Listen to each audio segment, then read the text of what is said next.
Hi, good evening, everyone. I welcome all of you to this webinar organized by Harithkram. As Gayatri ma'am requested, we'll try to keep it as informal as possible. There's just one thing that was flashing in my mind today.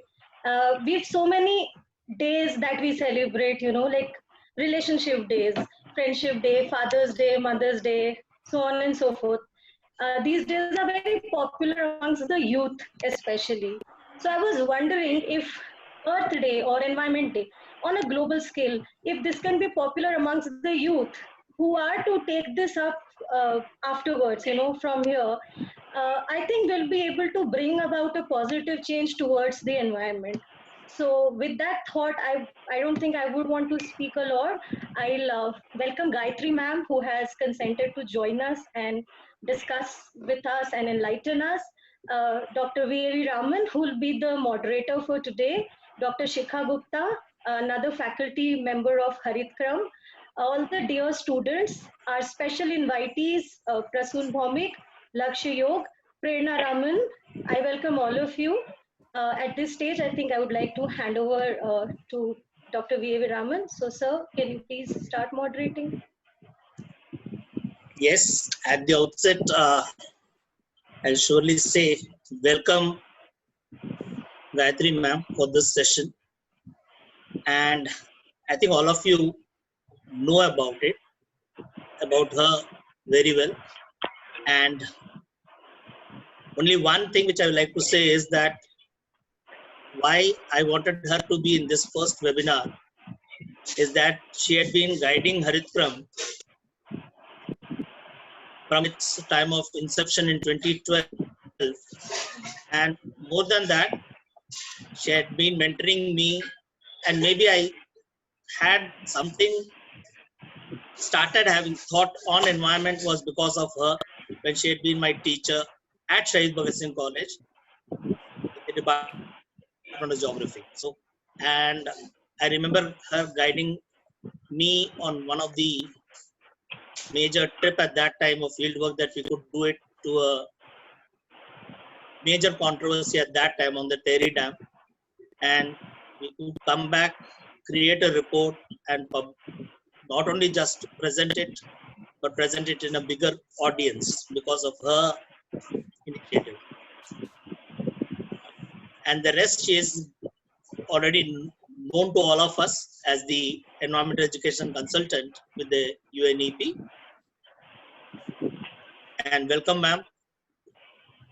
It will be a formal, informal session, as we have already given a theme to it, that it is going to be a session to talk about rethinking environment with the wake of COVID-19.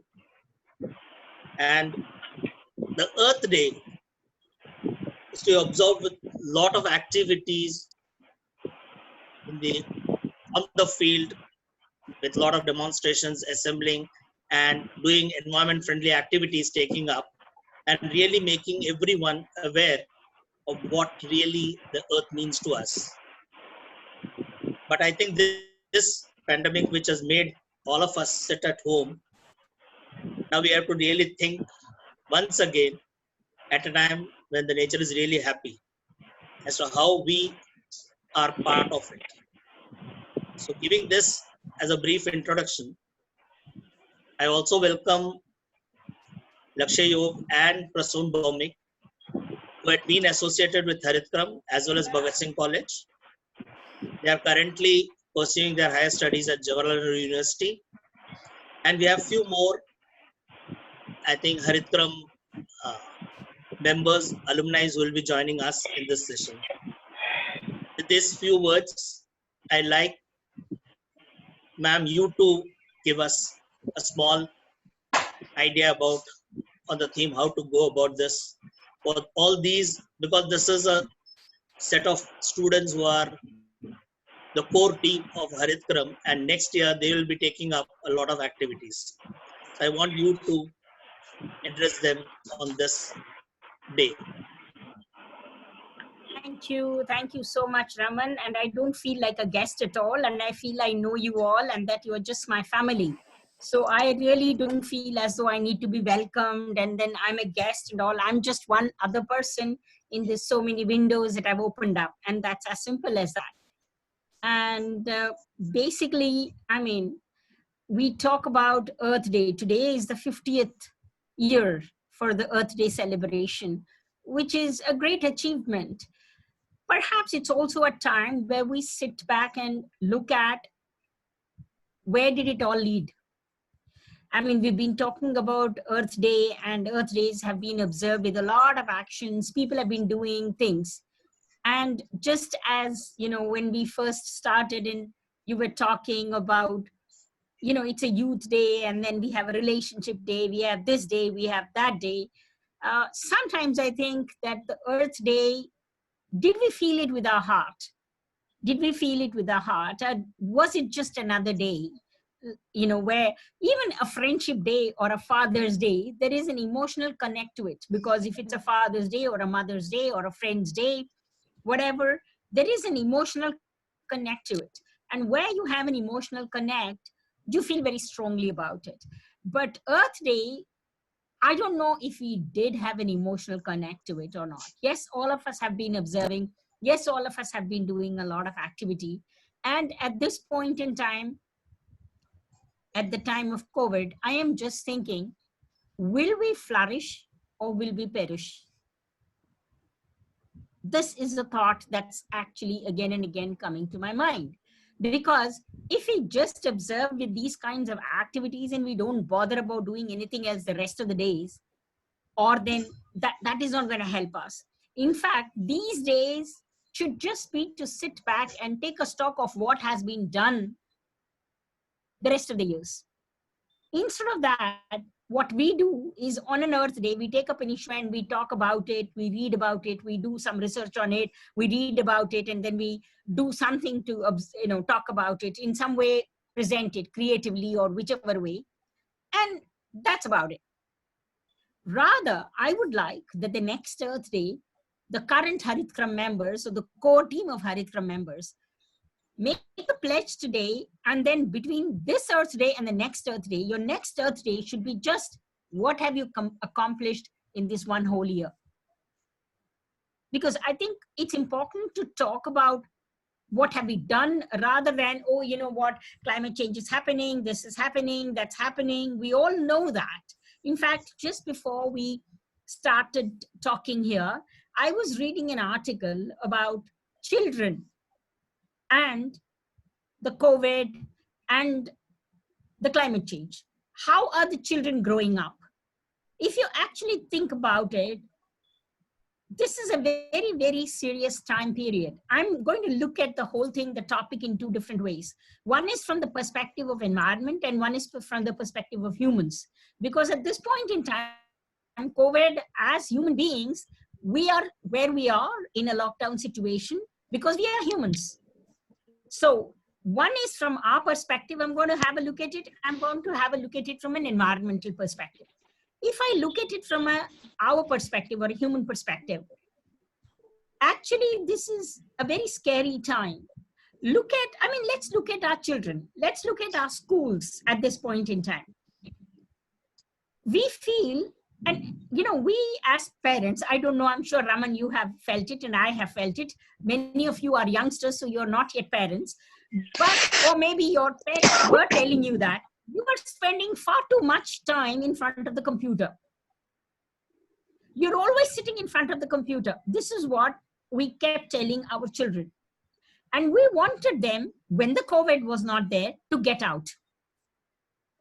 And I used to say, get out, play, feel. I mean, all the time you're staring at a digital screen. And per force now, because of COVID, the classes are being held, the school is being held online.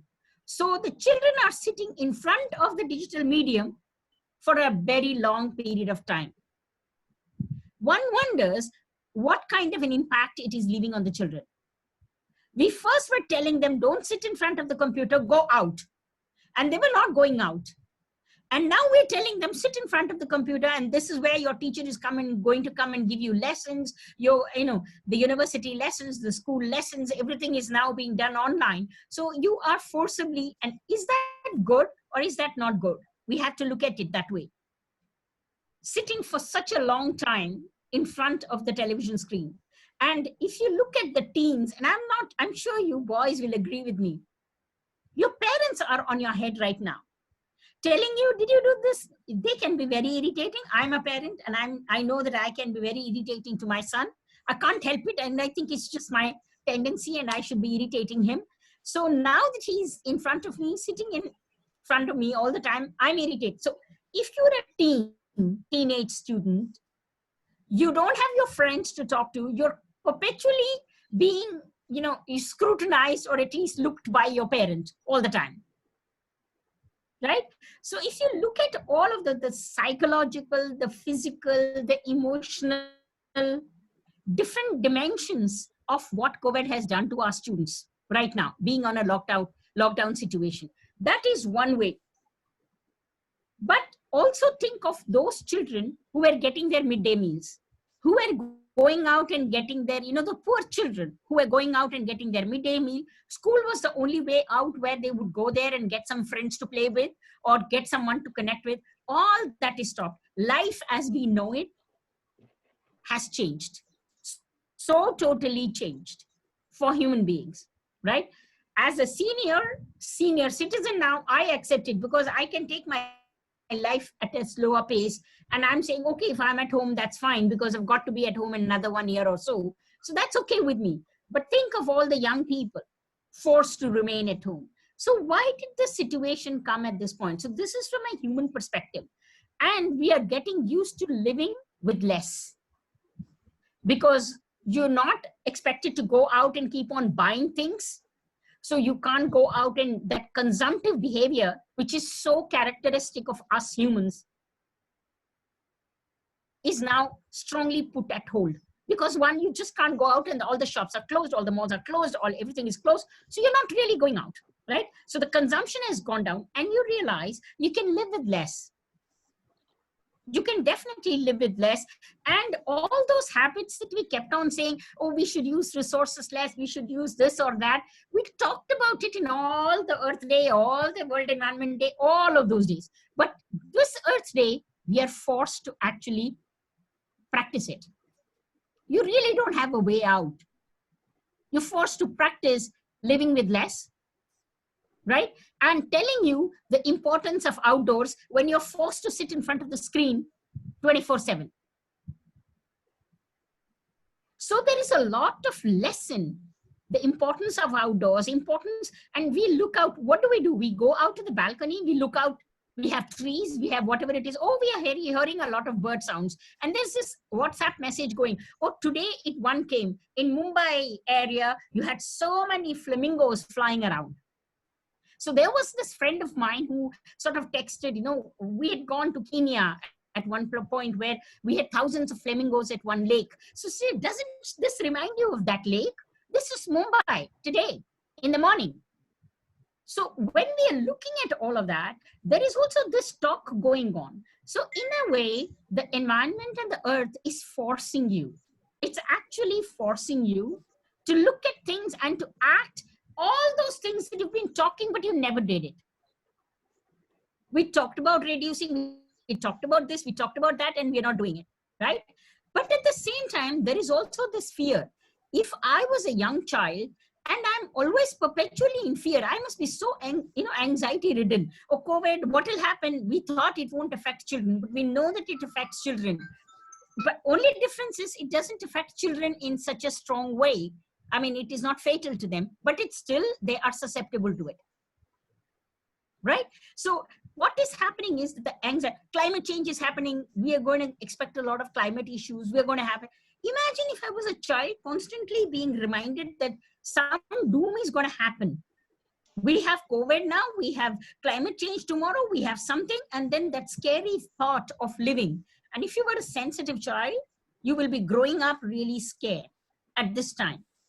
That's one thing. So that's from a human perspective, and from the environment perspective, I really feel that Mother Earth has decided it's time for me to heal myself. It's as simple as that, because I expected humans in all these Earth days, in all the World Environment days, in all those days, we had observed all of that and they will heal me, but they actually didn't heal me. They just made it worse. So Earth has decided, let me heal myself. It's as simple as that. It's giving you a message. It's giving you a strong message. So on one hand, there is Earth giving you a message. On the other hand, you are forced to know what is sustainable living by living inside with living with less. Appreciate the outdoors because you just can't go outdoors.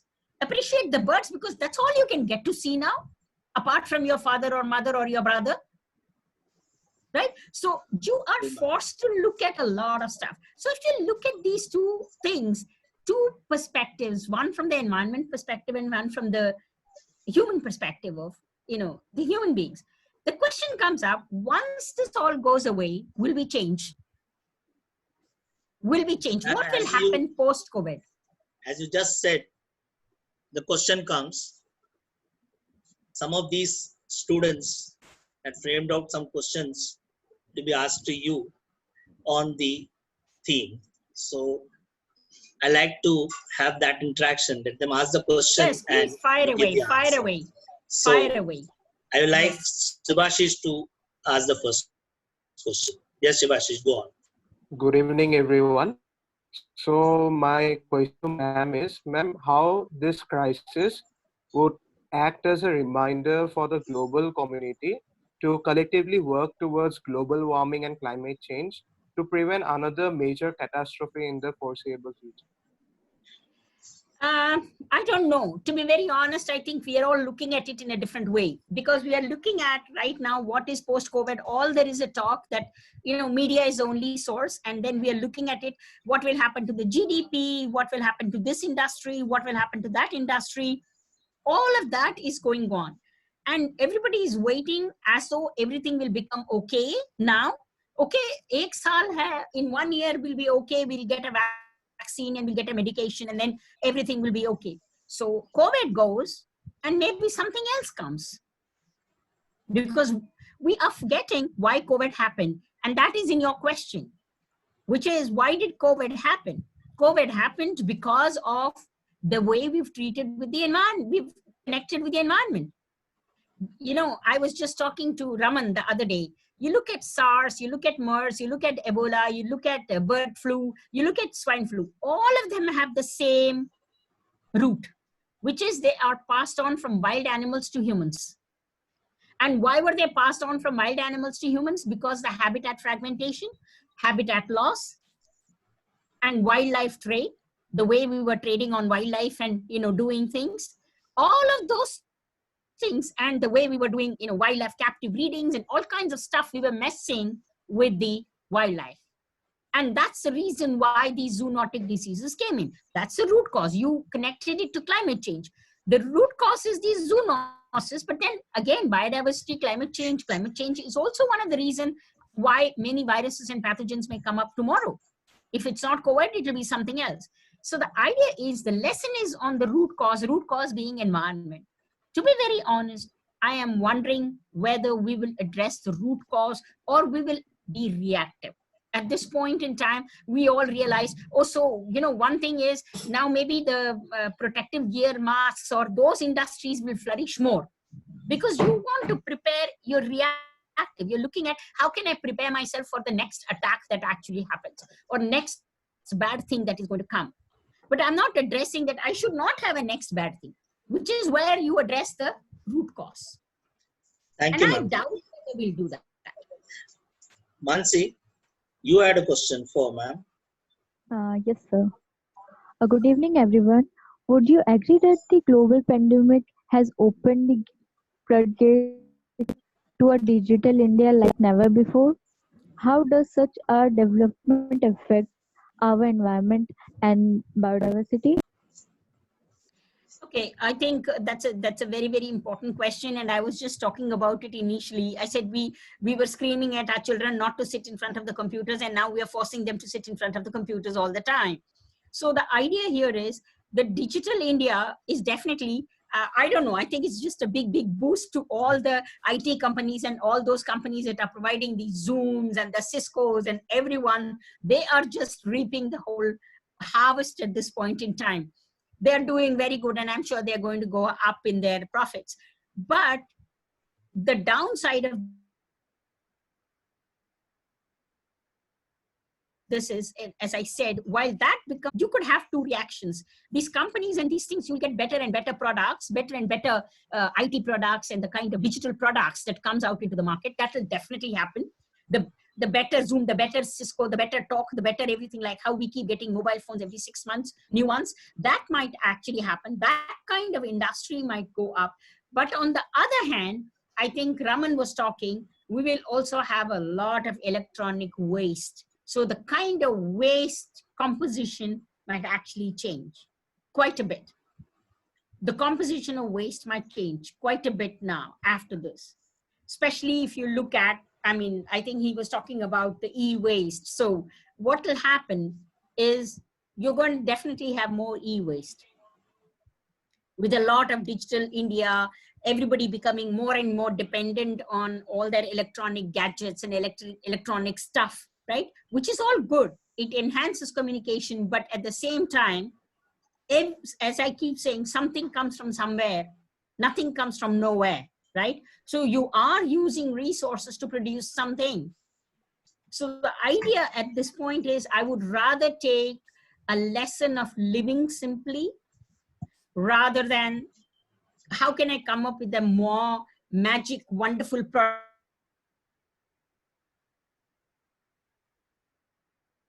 and better in future. I mean, that's the way that people are going to look. But then you can call me old-fashioned for that, but that's about it is. Sarthak,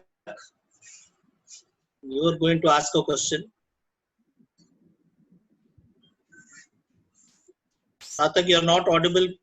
Put your mic on. Hello, am I audible? Yes. Yes. Good evening to everyone. My question was that in what ways can we ensure or in what ways can a behavioral change be brought in so that with a certain degree of thoughtfulness and mindfulness towards sustainable livelihood as well as sustainable product expenditure in the post-pandemic recovering world? I couldn't get a very clear sound from the beginning. I could get the sustainable world and a sustainable product in the post-pandemic world, but what was your initial sentence? Ma'am, am I audible? Hello? Now, yeah, now, yes. Go ahead. Ma'am, my question was that in what ways can a behavioral change be brought in with a certain degree of thoughtfulness and mindfulness towards sustainable livelihood as well as sustainable product expenditure in this post-pandemic recovering world? See, the thing is, until unless we are going to be talking about, 1 minute. Okay, right. Until unless we are going to be talking about sustainability in the first place. And the fact we are admitting to ourselves that it is because of what is sustainable living. I think we are learning that, right? And about sustainable livelihood, we saw what was happening to the people. Should such a kind of a pandemic happen, we are looking at all those laborers, all those people whose livelihood were connected to a daily wage kind of a thing, what is happening to them at that point in time, right? So where are we? Should something like this happen, what kind of system are we looking at? How do we have protection for those people? That's livelihood. Because those livelihoods are hit. The people who came and picked up, I mean, they were doing your daily services. There are a lot of people who are doing a lot of daily services. Their livelihoods are really stuck. So at this point in time, until unless you look at sustainable livelihood is a little different conversation altogether, because when you talk about livelihood, then you have to talk about the economics, then you have to talk about the kind of society that we are, the kind of economic model, the model of development, the business model that we are observing at this point in time. Should we change that business model? That is a question of livelihood. But when we come down to sustainability per se, or sustainable production, sustainable living, etc., until unless we all agree to the fact at this point in time that this pandemic was a lesson for us, from the earth, we're not likely to learn it. Because what is going to happen is, very strangely, there was this WhatsApp which came in to say, the river has become clean, the Ganga becoming cleaner. That has been circulating, and I'm sure you saw that.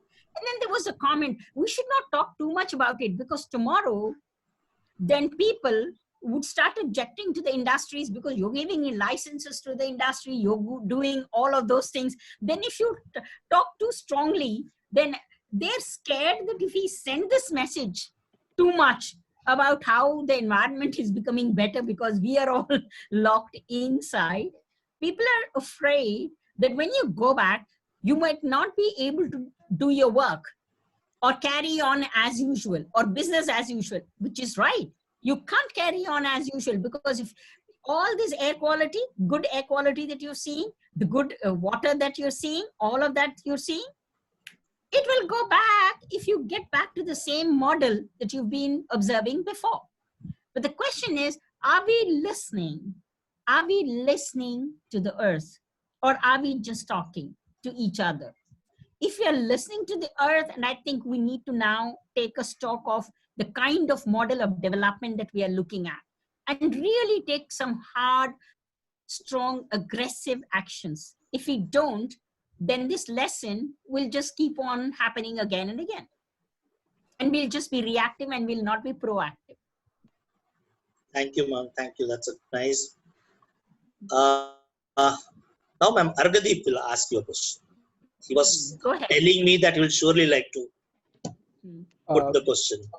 Good evening, ma'am. So, the current environmental reconditioning in light of the current scenario is, I guess, is merely a smokescreen and something, we cannot be using to really justify our quote unquote tireless actions towards the environment protection. So in this situation, in your opinion, what could be the possible and appropriate, institutional and societal measures that could ensure India's development without compromising the environment in the future? Over. Okay. The only thing that I feel that the message of how, the environmental message that this COVID is giving, the sustainability message that this COVID is giving, and I feel that message should be really spread strong by the youth, spread strong by everyone, because everybody is looking at it, but not talking enough about it, or not acknowledging it enough. They're all just waiting for it to get over so that you can go back to the same old thing. When will we get back to the same old thing is the point. You're not looking at, you will not get the message till you don't talk about it. We're all understanding it. We are all sensing it. We are all seeing it. But unless we all talk about it and keep the pressure on in terms of advocacy by the youth, in terms of all that is happening, I don't think, change will happen very, very fast unless we talk about the good things that are happening out of it. Everybody is waiting, oh, this is happening. If you look at all the COVID things that comes out in the social media or even in the media, people are talking too much about, it's all sad, doom, and what is happening to the human, so many, this thing has happened, oh, what is happening to the economy, that has happened, that, so how can we get out of it? Let it finish, I'm going to get up and start running. This is the narrative that you actually see everywhere.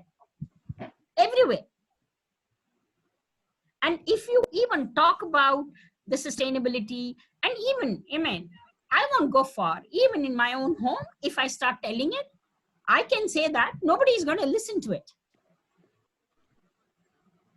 Nobody listens to it. If you say that this is what is happening, now you're scared, but later on you have to keep up the same consumptive pattern, less consumption, not waste more, not do this, not do that. That's not going to happen.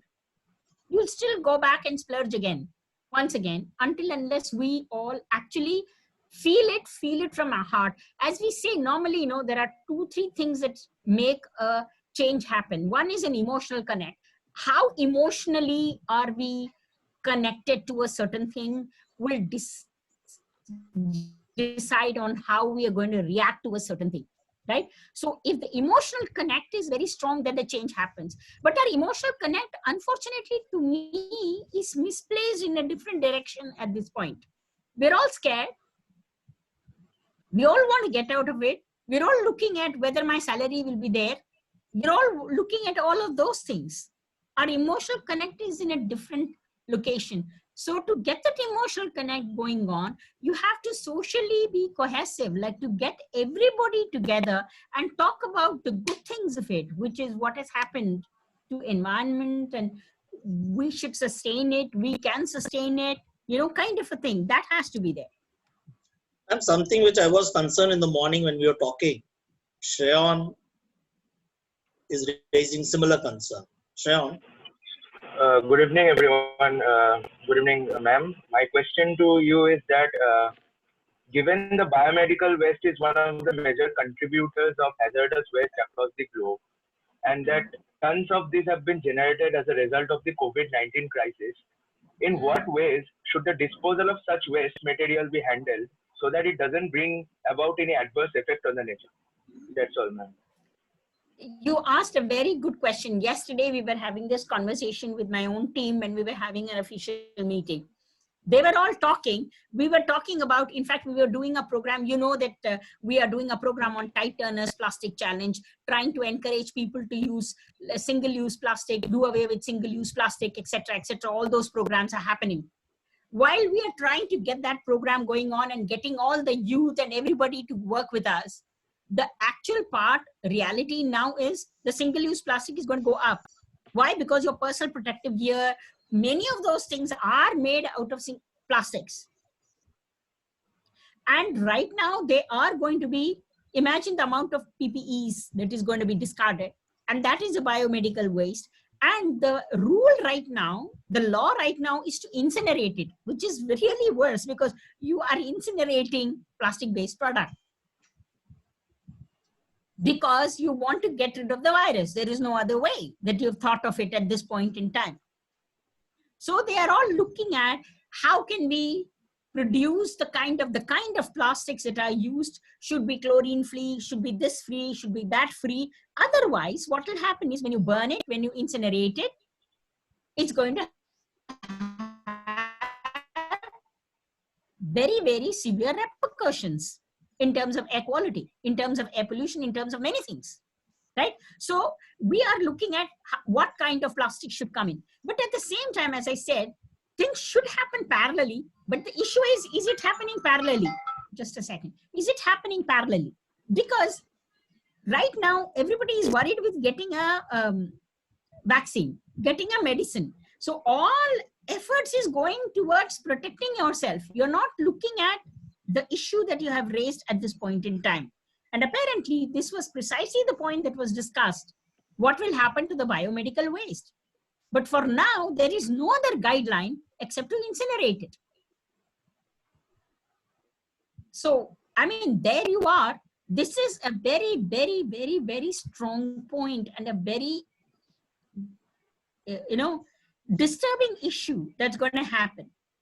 But at this point, nobody is thinking about it because nobody is going to be looking at, right now, we don't have enough personal protective gear. So nobody is really bothered whether the kind of plastics and the PPEs that you are using is it chlorine-free plastic? Is it this free plastic? Is it that free plastic? When I burn it, will it, release this? We're not looking at any of that. Some kind of a plastic I should have. Some kind of a protective gear I should have. This is what you're looking at, right? Because you're not looking at ahead of it. But what you've said is a very, very pertinent question. And I believe they are talking about it. And I don't know when something will be done about it. And that's my honest answer. Ma'am, the last question comes from Pratyush. Pratyush, are you there?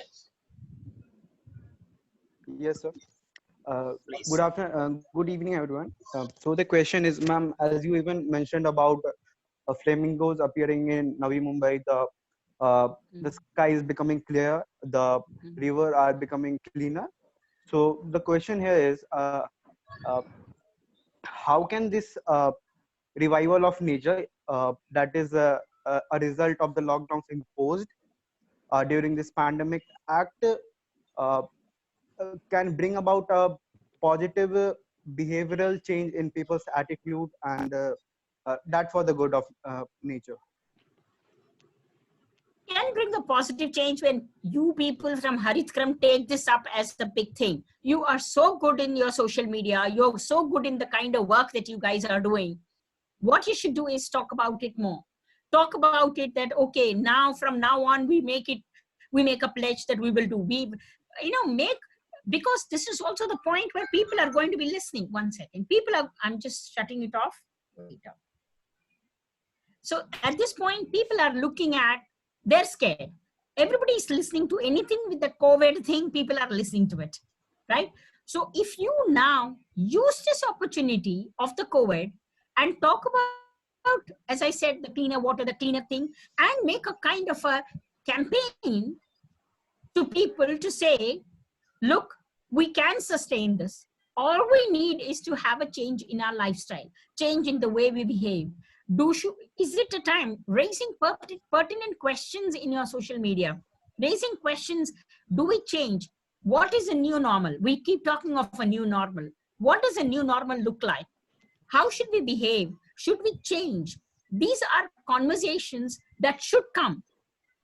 Everybody's saying, yes, there are flamingos in the sky, but that is where, and everybody shares the pictures of the flamingo. Oh, wow, wow, wow. And that's the end of it. That's where it ends. But we are not talking about it, that what kind of good behavior that we are having now as a result of this pandemic that we should sustain in the future. That we are not looking at. Right? Sorry, I think this is yeah, go ahead. Sorry. Ma'am, this 21-day lockdown, today's paper, it has come that the Namami Gange project, there is a comment that the 21-day lockdown has made it more cleaner than all the efforts that they had put in the last 2 years. Imagine the crores that were there in that thing. Nothing got spent and it got cleaned by itself. So what does it tell you? That capacity is there, huh? But it's very difficult because tomorrow when these industries are again on and the effluents are going to come back to the river, because you're not going to, there is no other way out but where to dispose these effluents. They have to really think something else. That's why I'm saying at this point in time, are we reflecting? Are we reflecting enough? Are we reflecting enough? Are we looking at, like, are those industries thinking? Perhaps this is a time for you to maybe raise the question to those industries through your advocacy and campaigning to say, I mean, is there a way? Can we look at a different way? Nobody thought, you know why? Because we keep doing the same thing again and again and again. For the simple reason is that nobody is going to try out anything new. Nobody has a time to do anything new. Nobody really wants to, experiment with anything. But now these 2 months, you have been sitting and just observing because you really didn't have a choice. So now that you have observed, so raising those questions, to the industrialists, to the people, to everyone, asking people questions, did we see this? But we are appreciating these things, but we are appreciating the clean water. But do we even imagine what was happening to this water before? Are we going to change our habits? So looking at some of those niche groups that were, basically contributing to these pollution, maybe talking to these niche groups to say,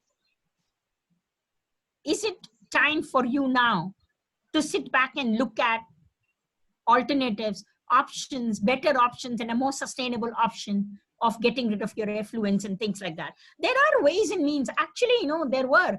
I mean, people just didn't want to do anything. They didn't want to, the status quo, as we call it, nobody wants to shake it.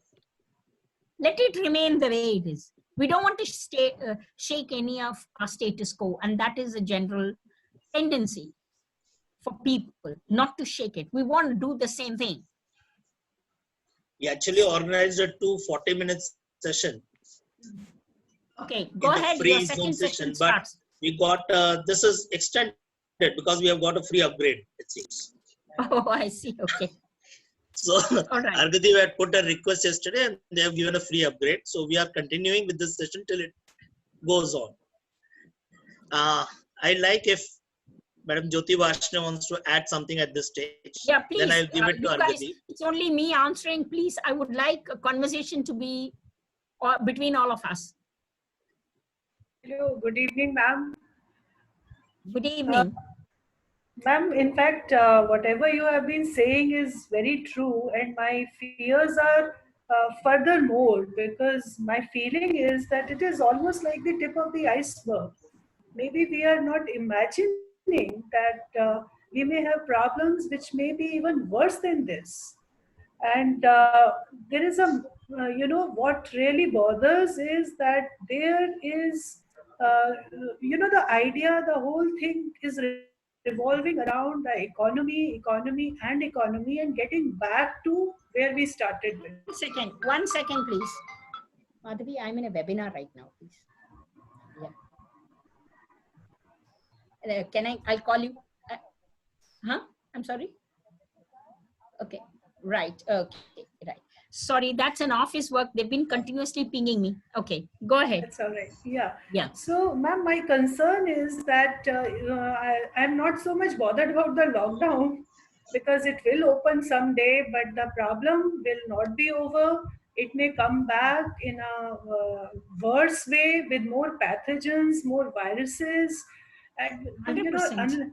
yes, unless we think about the root of the problem, where a massive new approach to urban planning, giving due regard to the biodiversity, and the way we have brought down the space between the humans and this whole ecosystem, it needs to be really rethought about. And for that, a very strong educational awareness campaign has to be done right now, because once we are out of it, then we'll all get back to our, our natural selves. And this is what I feel about it. Agree with you, Jyoti. I am also very, very scared because, we keep reading these things. And I was just mentioning the other day, when the permafrost layer is now, because of the global warming and the climate change, when that permafrost layer is also melting, it is expected that the lower layers, when that is an organic place, right? So it is going to release bacteria and pathogens that we don't know about at all. We just don't have any idea. So there are, and we forgot that it is I don't know, if you look at it, E.O. Wilson is an amazing biologist, and I think you know that.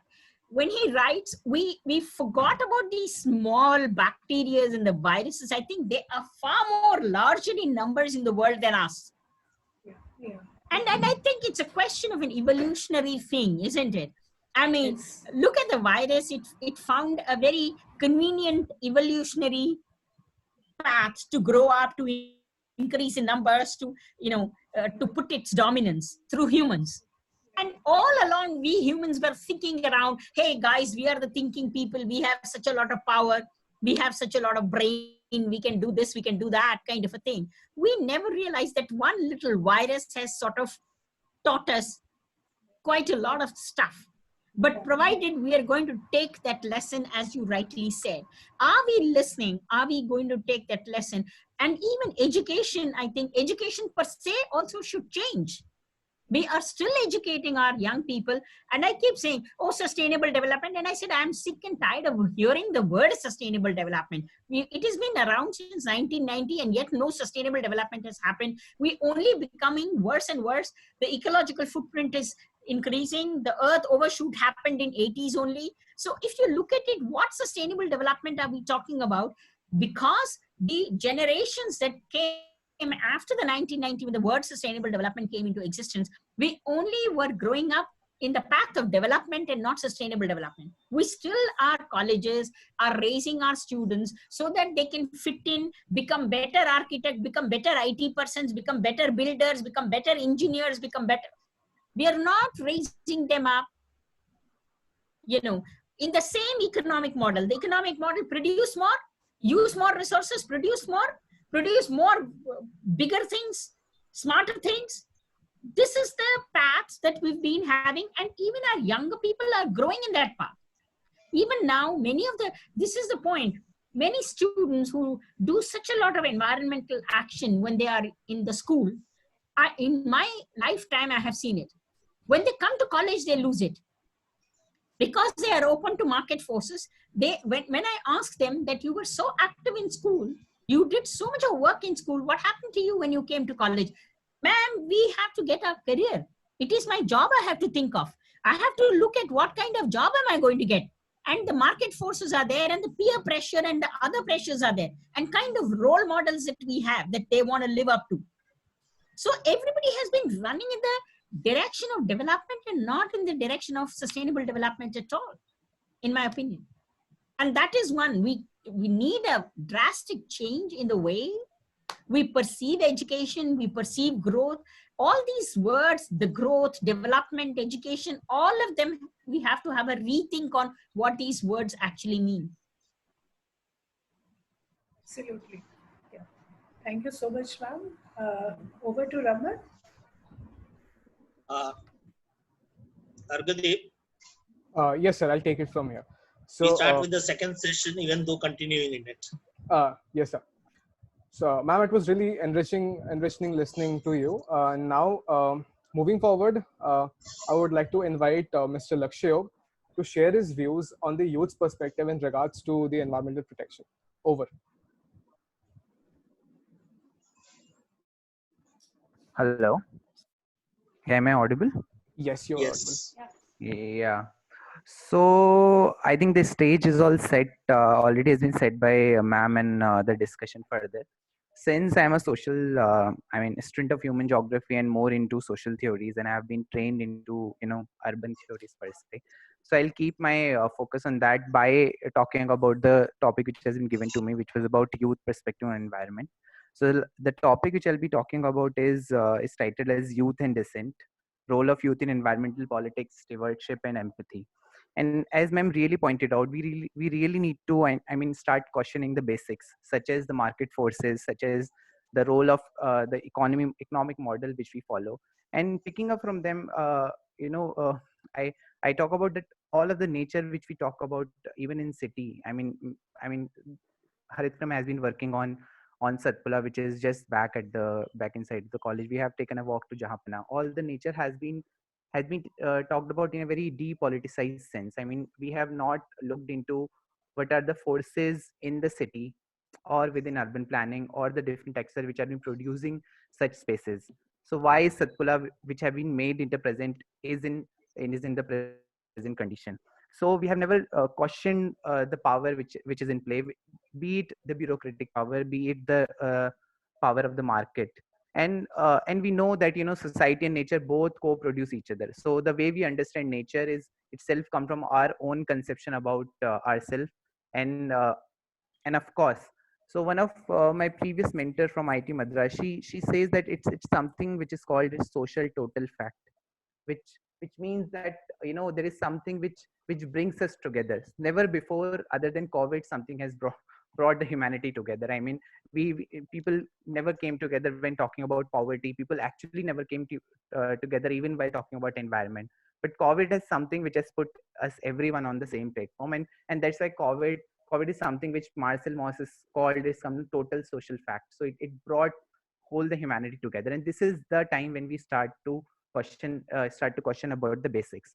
And I would like to reiterate that such a question cannot be discussed without questioning or without discussing the role of social justice. I mean, we have ma'am talked about the role of migrants. We have other people also in the city which are largely impacted by both the environment degradation and also now with the current crisis, which is COVID-19. So this social justice has to be taken into care of while talking about environmental protection, and which brings me to the next topic, which is the environmental justice. So there has to be an environmental justice framework which we need to talk about, and role of youth is very important, because this is where youth comes as a medium of dissent in many ways. We dissent in the forms with the platform which are available to us. Harithkram has been involved in such platforms before. We talk to WWF, we talk to Terry, we talk to other organizations. Talking is important, but at the same time we also have to create spaces, and this is something which I really want to look forward to, is to create spaces other than such dutiful dissenting. We have to come out in real space and talk to people that what do they think about it. Really, we need to move beyond that. Okay, once the economy is back, but what is about environment which we are going to do? So there has to be a shift from the frustration which we all have about that we are doing nothing about environment. So comes to dissent. And how do we do it? We do it through consciousness. We need to really talk to people. We need to do action now, and we have to reason it out. I mean, we have to think that how are we connected to nature? I mean, emotional connect is one such form. We also have to think that how do we not connect to nature? I mean, why, as ma'am suggested, the students who are quite active in their school ages are not being so active in their college, and what is the hindrance which is not making them so? So there, and urban areas such as city like Delhi, cities of Bombay are very important places to do so, because it offers an opportunity. You have urban, you have the concentration of both the nature and the people together. There is a coming together of all the aspects of social life. and and if you look at the current example, I mean, there is a politics which is embedded in it. If you look at in 20th March, the central government has already passed the notifications for the central Vista redevelopment. We are going to lose a major greenery from the heart of Delhi into a construction zone, and this is happening at the time when we are facing such a crisis. So we have to start looking at where politics is also embedded. We have to start questioning the larger trend, and then we have to reimagine what is the role of youth in such a framework. So we have, in order to rethink the role of youth, we have to question norms which are existing in place. We have to rethink the lifestyle which we follow. We have to take some decisions which have an effect on ground, and at last we also have to take action. So this is the kind of a larger, I would say, the thinking process. So I believe that thinking is important, but at the same time I do believe that it has to be translated into some kind of action on ground. And I think we have 1 year in hand until next Earth Day. I really believe that we should have some action in mind. I mean, of course we have been doing, but it's time that we do it in some other form, in a more aggressive manner, since we have opportunity which is impacting us and impacting the world both right now. Thank you. Thank you. That was really thoughtful and illuminating. I now request Mr. Prasun Bhowmick to also share his insights on the same. Over. Okay, am I audible? Yes. Hello. Hello. Yes, you're Yeah, audible. okay. So I will not speak on something particular like Lakshya did, but I'll speak on the basis that uh, on a very social ecological sense, because see, whatever is happening right now, whatever the result might be, it's all at this moment what we are seeing, what is happening, but we don't know what might happen after this lockdown is over. uh, I see, like, right now the government is coming up with an electricity bill draft, which it deems as important as compared to revisiting its own policies like Namami Gange. So in those terms, I would like to urge all the members, like, before going into discussing and all these things, we should first be critical of the policies that come out, because these policies are very much important. And so far it has been, the COVID-19 has completely proven that these kind of policies doesn't make much sense if they are not in action. Although being in action, it didn't do anything. And without any policy, having no policy at all at this stage, we have been able to clean a lot of stuff, like the rivers, and the pollution has level has already gone down. But in terms of coming to the actual thing which I'm much more focused is, most of us don't know how Earth Day started, and we have no idea what the person who actually meant Earth Day to be, and most of us actually don't even talk about it. So Earth Day started in 1970s. It was April 22nd. It was by Senator Gaylord Nelson of Wisconsin. I'm quoting him, that his objective was to get a nationwide demonstration of concern for the environment so large that it would shake the political establishment out of its lethargy, and finally force this issue permanently onto the national political agenda. So being a youth, being part of the youngsters, 65% of India is young and all this. It's our responsibility to look into how the government should lose its lethargic way of looking at environmental policies, because in our country most of the policies that are designed, they don't actually not implemented. It might be because of several issues, like Ma'am has already talked about how market forces act. But if I look into it, I'll always look into it in the social ecological way, where I see it as a part of the structure of the society, the hierarchy that society is based. In that terms, as the hierarchy is formed, as the hierarchy is structured, the topmost order actually controls the market, and that order is much more in the sense that greedy of the capital which is there, and that's how the difference comes into place.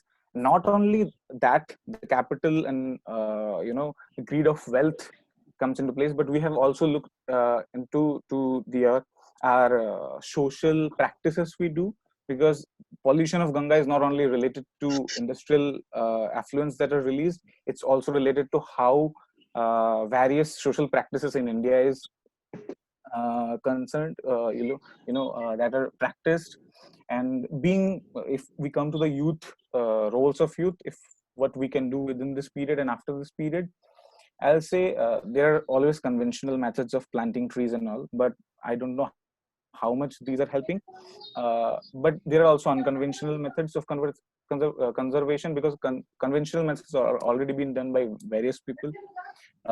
It's important, like it's not enough to change our lifestyle only, because many people say that, oh, just switch off the lights and save water for, like, just look into your own individual life. But I won't say that it's only about individual lifestyle, it's also about impacting others lifestyle, because COVID-19 has shown that every person's health is important. So even if it's not your own health, the other person's health is important. So what roles you can play is, of course, mobilizing peers, designing campaigns, convincing your elders, and look into from going from the local to national and then global perspective. You can't just look into, like, oh, I will just work into the local, I'll just devise actions which will be local based, or just my neighborhood based, or my college or university based, but you have to also look in the orderly way. And I'd also urge, like, at this time it's very important, like, we devise various campaigns and various kind of digital media things, like, which might be helpful, like Harithkram has a lot of members, and I think it is the right time to come up with a blog which you can, like, post a lot of stuff regarding what you think about environment, how you can change it and all. And at last, I'll say that I'll just end with this, that Nisha and Betson talked about, like, they both of them views share, like, they said that the culture plays the strongest role in human development, that is patterns of thinking, attitudes, and relation with others. So I don't see human as a disruption to the environment, I see it as a part of continuum to the environment. So being a part of environment, it's our responsibility not only to protect it, to conserve it, but also look into how we connect with it, as Ma'am and Lakshmi has already mentioned, and all of you have been discussing. So being a youth, I would only urge, like, the lockdown is not the end, and talking about this is not going to solve anything. We have to devise actions, and we have to go deep into the roots which are, like, causing these kind of issues. That's all I think. I'll speak up, and rest Argadeep. Uh, Thank you. That was really appreciative, and your thoughts really did, sort of encourage us to self-examine ourselves and our actions. So thank you so much, Prasunda. So we now proceed to the interactive discussion session. So anyone who has a question or would like to share something can, say, raise a hand, or share a reaction button. There's a reaction. So if anybody has a question, they can, sort of raise their hand, and we'll take it from there. Over. I would like to ask one thing to Lakshya.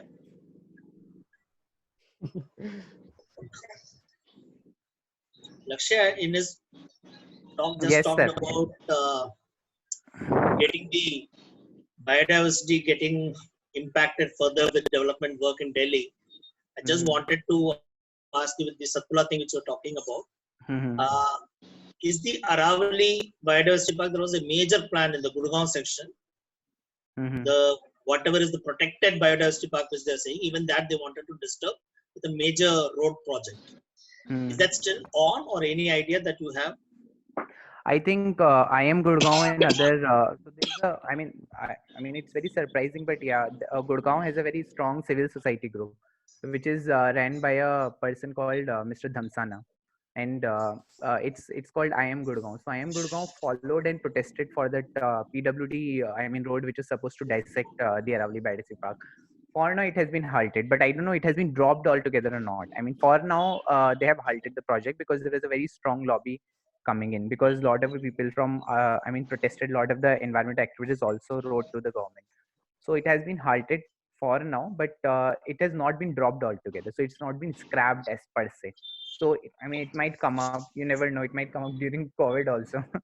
So let's see. Yeah, but I think, yeah, that's what the answer is. I mean, it's strong public response and very meticulous civil society response is the key that you can pressurize for certain things, which you also saw while redevelopment of various colonies was taking place near AIMS in Delhi. When there was a lot of trees being cut, there was a very strong response from Switch and others. People launched Hugger Tree campaign and others. So this, I mean, and that is where, I mean, the role of youth also lies. So we have to think in certain whether how can we actually horizontally collaborate with other civil society actors to kind of, I mean, do our own part, but also kind of collaborate with them to make an impact. Okay, thank you, Lakshya. Yeah, thanks, sir.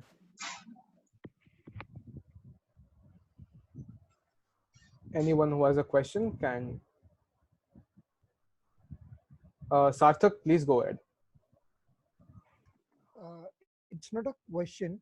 It's just a small suggestion, as Gayatri ma'am and Vashne ma'am said about uh, about various bacteria that may come up with the melting of layers of ice. So if like and as Lakshya said that and uh, Lakshya said and Prasun said that society plays a very important role in shaping our lives, as well as society and environment goes hand to hand. So if by some ways through Harithkram we can kind of make people aware in a creative and in a simpler way that what may come as the Gayatri ma'am also said as the next big thing. So how should we be continuing with such lifestyle, and about the threats that may come with global warming and all such things. So it's just a suggestion that if we can through a simpler and a more creative way do that by making them aware of the threats.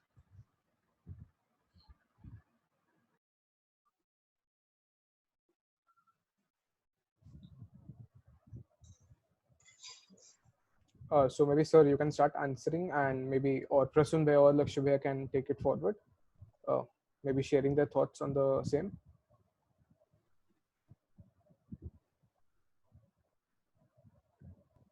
I think none. Is Gayatri ma'am around? Uh, yes, I she think is plugged in. Yes, I'm very much around. Yes, ma'am. One more thing which I wanted to, at the moment we are observing the Earth Day, and the next in about 1.5 months we have the June 5th World Environment Day, and the thrust I think this year is going to be on biodiversity. hmm. True. It is. So, It is on biodiversity. That's true. so any your suggestions for any plans to go ahead with this from Earth Day Uh, to the World Environment Day? What should be the you can actually start a whole challenge yourself. I mean, we're doing a lot of stuff that's actually happening now. I mean, there is this program called Earth School and all. I don't want Harithkram by itself. You can start between now that people are listening. Every day, if you come up with a kind of a campaign where every week take every week from now till June 5th.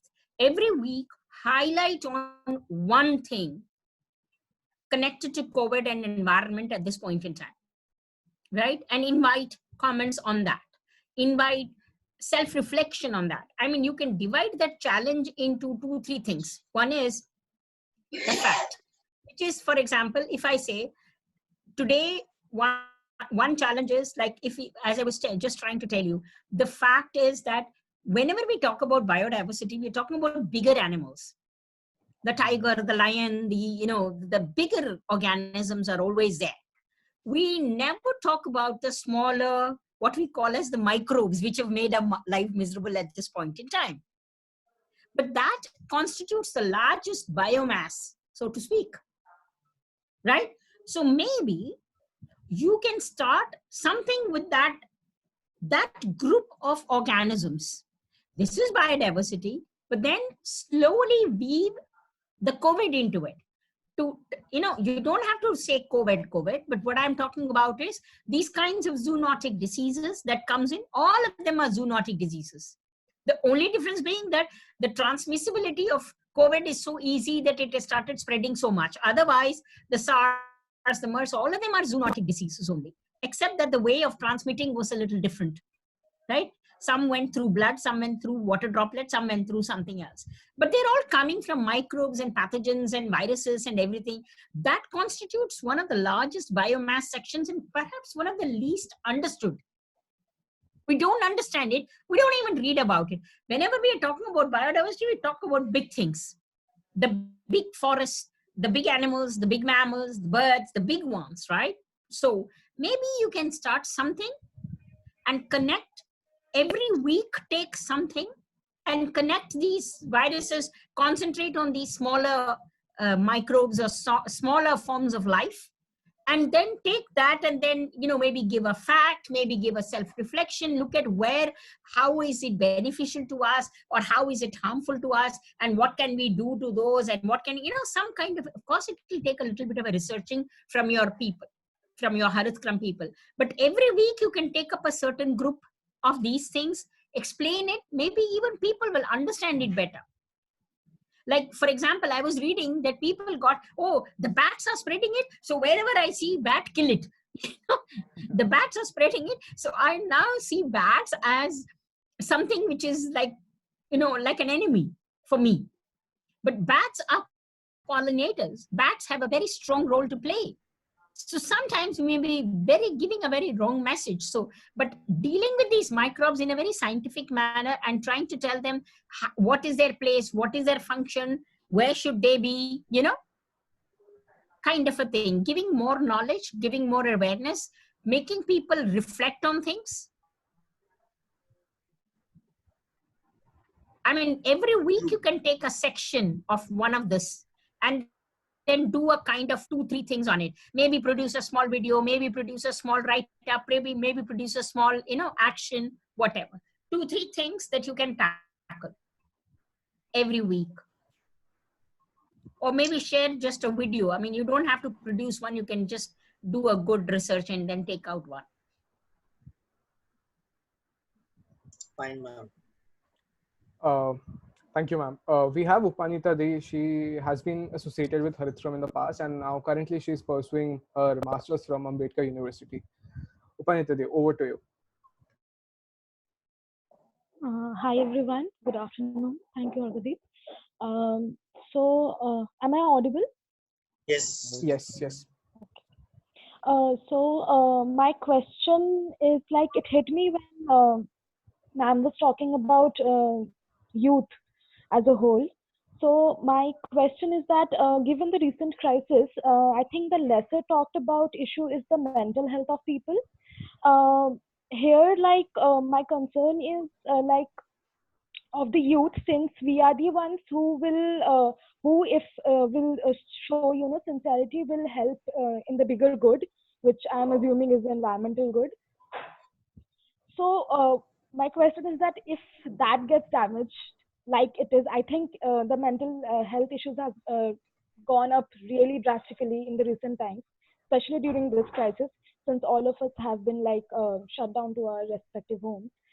So if the health crisis, like the mental health crisis, goes up and up, how will it like? Matlab, what do you think? How will it can it be like dealt, and how will it affect in the environmental decisions that we have to take in the future? I just want to know if the mental health that we are suffering from, I mean to say that we as a youth are suffering right now because about everything right now. So the crisis that we are suffering now, will it help? Will it like change in any of the future decisions that we take later in our future? So that's my question.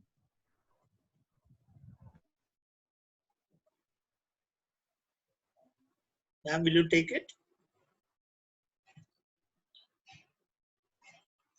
Sorry, I already said that yes, mental health is going to be a very, very strong. People are generally depressed and they feel that things are going to become worse, and there is a lot of anxiety. There is a lot of stuff which is actually happening. Either that, or some people are thinking, big deal. They try to wash it off. So there is a kind of a maladjustments that's actually happening. But I think you can fight it with more knowledge. And that is where, as I said, if you understand it, like I don't understand bat and I see it as an enemy, I go kill it. But if you understand the things, if you understand the scheme of things, the nature of things, the importance of things in the right manner, and how we either contribute to it in a right way, then maybe, I think knowledge is one way which can help you fight this. Enhanced knowledge. Of course, how you deliver that knowledge is a very important thing.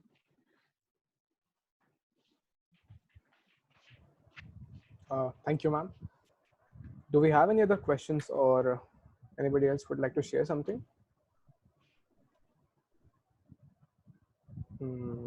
I guess no. All right. Well, that was a really healthy and introspective health discussion, and we're almost at the end of this webinar now. And I would now request Dr. Shikha Gupta, faculty member Harithkram, to deliver the vote of thanks. Over. Good evening, everyone. Wishing everyone a very happy Earth Day once again. Today, as we celebrate the 50th anniversary of this special day, we have truly realized that there is no planet B. While we couldn't have gathered to physically celebrate this milestone because of the COVID-19 pandemic, the current situation has served as a wake-up call. It has given us important life lessons, as Gayatri ma'am has already enumerated at length. Also, it has given us something to introspect, that our responsible individual efforts are necessary to safeguard our society, our environment, and that we can happily live with limited resources. I really, really hope that this could become the new normal. My words would not be able to thank enough the entire Harithkram team who has been able to make this webinar possible. My sincere gratitude to our very own Ms. Gayatri Raghwa for giving us her precious time and enlightening us with her invaluable thoughts, as always. Thank you so much, ma'am. My heartfelt thanks to Mr. Lakshyayog and Mr. Prasun Bhowmick for being a part of this webinar and allowing such a meaningful discussion with their insightful thoughts. I thank Jyoti Vashni ma'am, Komal Agrawal for sharing their insightful thoughts. The backbone of Harithkram team, Dr. V.A.V. Raman, has always nurtured the society. His unmatched vision and continuous perseverance to do better and move forward has time and again made everything possible. We especially miss Ms. Meeta Hussain, convener Eco Environment Society, who couldn't make it possible today because of certain medical issues. We miss you, ma'am, but your best wishes and continuous guidance has made this event so successful. Last but not the least, I thank each and every teacher and student volunteer of Harithkram team. Your untiring support and dedication makes our team truly the best. Thank you so much. Thank you. Thank you, ma'am. Thank you so much, all of you. It's always a pleasure for me.